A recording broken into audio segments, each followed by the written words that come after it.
It was very dark when we marched from Pevensey. We followed the Earl's men, and save for remembering the muddy torchlit causeway to firm ground from the castle, and after that dim hill and dale passed in turn, and a long causeway and bridge that spanned the mouth of a narrow valley that opened into the great Pevensey level, I knew not much of what country we went through. After passing that causeway we came into forest land, going along a track for a while, and then turning inland across rolling hills till we began to go down again. And as the first streaks of dawn began to show above the woods, the word was passed for silence, and then that we should lie down and rest in the fern on the edge of a steep slope below which shone the faint gleam of water. Then came Wulfnoth and spoke to Olaf, and said that he and his men would go beyond the village so as to take the outlaws from the rear. He would send a man to us who would show us all that was needed. After that we lay and waited, and as the sun rose and the light grew stronger, I thought that I had never seen a more beautiful place. We were above a little cliff of red rock that went down to the valley of the Ashbourne Brook. And all the valley from side to side was full of the morning mists so that it seemed one lake, while the woods were bright with the change of the leaf, from green to red in gold oak and beech and chestnut and hazel each with its own color, and all beautiful. The blue downs rose far away to our left across the ridges of the forest land, and inland the Andred's Weald stretched, rising hill above hill as far as one might see, timber covered. There were trees between us and the village that we sought, but above its place rose a dun cloud of smoke from some houses fired that night by those who held it, and that was the one thing that spoiled the beauty of all that I saw. Now Olaf and I spoke of all this, whispering together, for we were close to the village, and already we had heard voices from thence as men woke. For Olaf was ever touched by the sight of a fair land lying before him. And while he spoke, a man seemed to rise out of a cleft of the rocks below us, and climbed up to us, and bowed before us, saying that he was to guide us.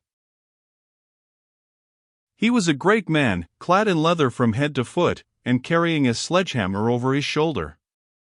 That and a billhook stuck in his belt were his only weapons. "I am Spray the Smith," he said, in a low voice. "The Earl is ready, and the Thane also. The knaves are all drunken with our ale, and we may fall on them at once." "Have they no watch kept?" asked Olaf, wondering. "None, master." "Are there Danes with them?" "Aye, half are Danes. But I met one of them last night and spoke to him peacefully, being stronger than he, and I said that Vikings had come to Pevensey, and that the Earl was minding them. So they fear no one." Then came a herdsman's call from the woods beyond the village, and the smith said, "That is the Thane. Fall on, master, and fear not."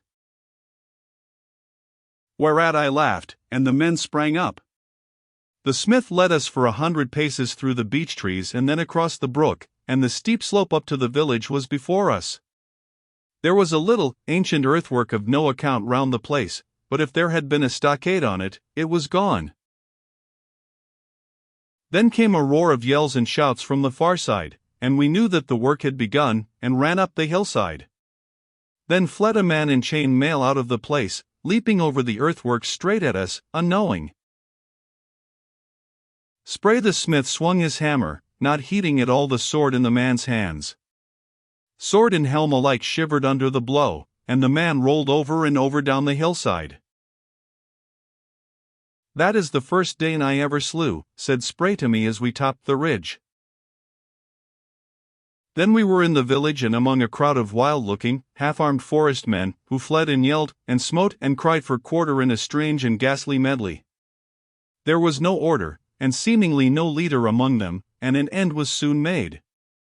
Before I had struck down 2 men they scattered and fled for hiding, and we followed them. Wulfnoth would have no mercy shown to these wretches who would harry the peaceful villagers their own kin. They would but band together again. Now I did a foolish thing which might have cost me my life. For 2 outlaws ran into one of the old stone buildings of which I had heard, and I followed them. As I crossed the threshold I stayed for a moment, for the place seemed very dark inside, and I could not see them.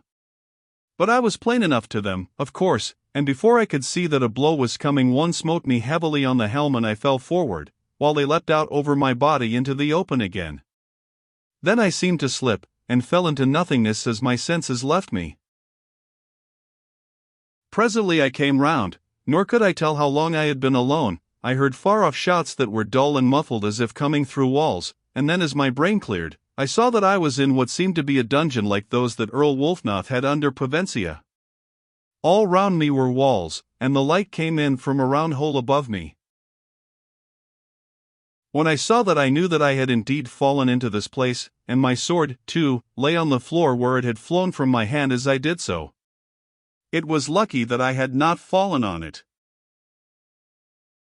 Now the shouts died away, and I thought that our men were chasing the last of the outlaws into the woods.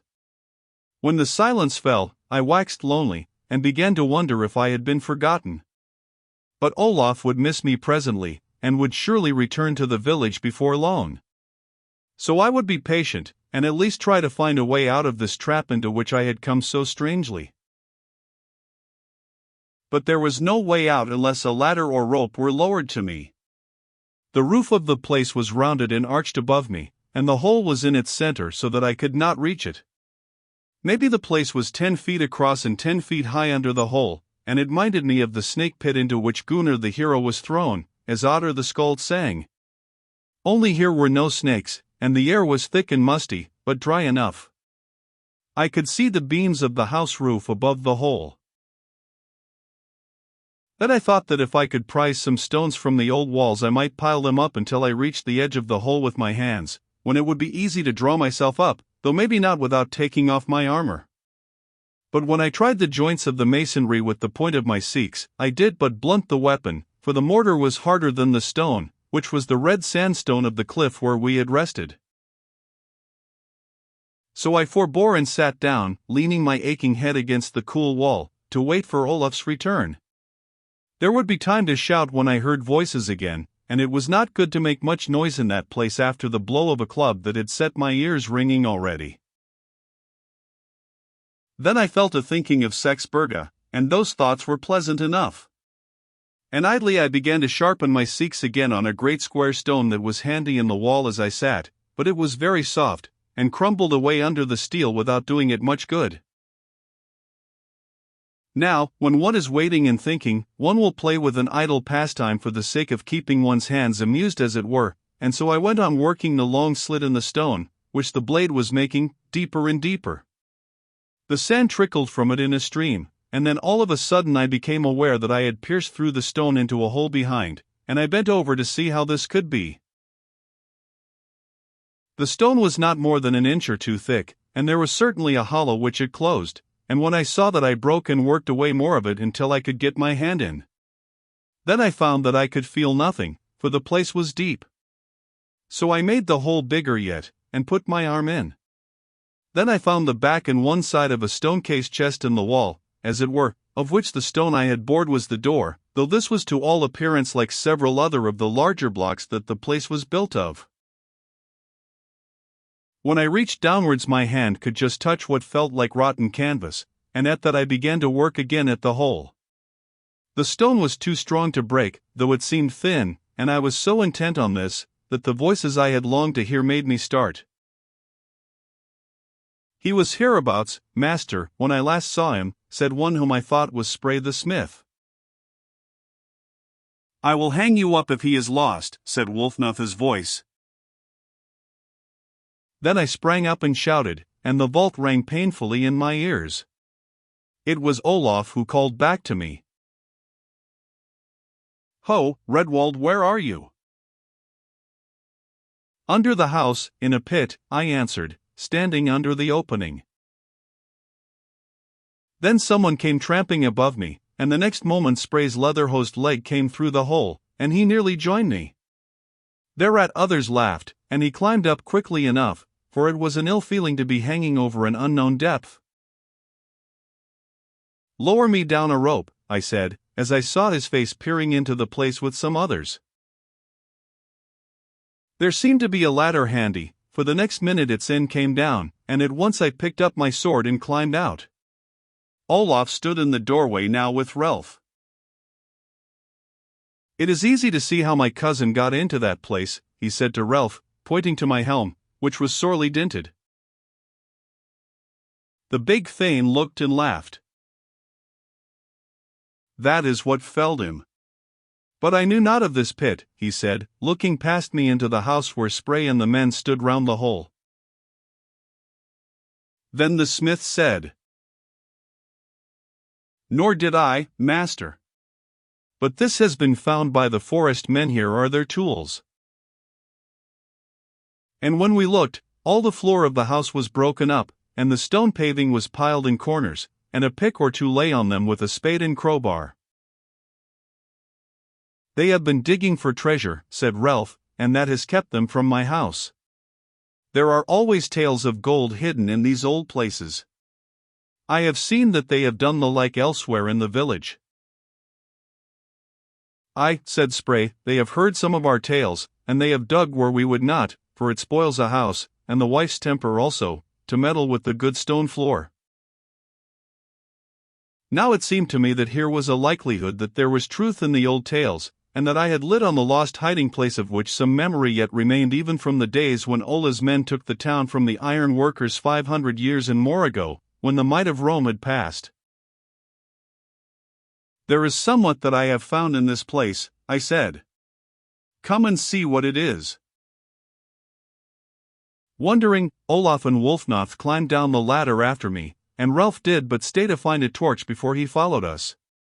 Then I showed them the stone and the hollow behind it, and the Earl called for the crowbar that was left by the outlaws, and with a stroke or two easily broke out the rest of the stone, and the glare of the torch shone into the place that it had so long sealed.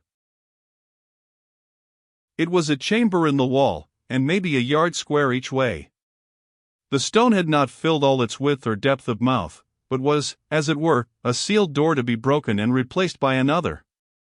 Then we could see that the canvas I had thought that I had felt was indeed the loose folds of the tied mouths of bags that were neatly arranged at the bottom of this stone-built chest. And the canvas that I had reached and pulled at had easily parted, and through the rent showed the dull gleam of gold coin as the torchlight flared upon it. The light shone too on letters scratched on the soft stone of the back of the chamber. I could read them, but Wulfnoth pointed to them, saying, "Here may be a curse written on him who touches. I will have our priest read that which is there if he can." Then I laughed, and said that it was no curse, but the name of some Roman who made the place, for all that was there was.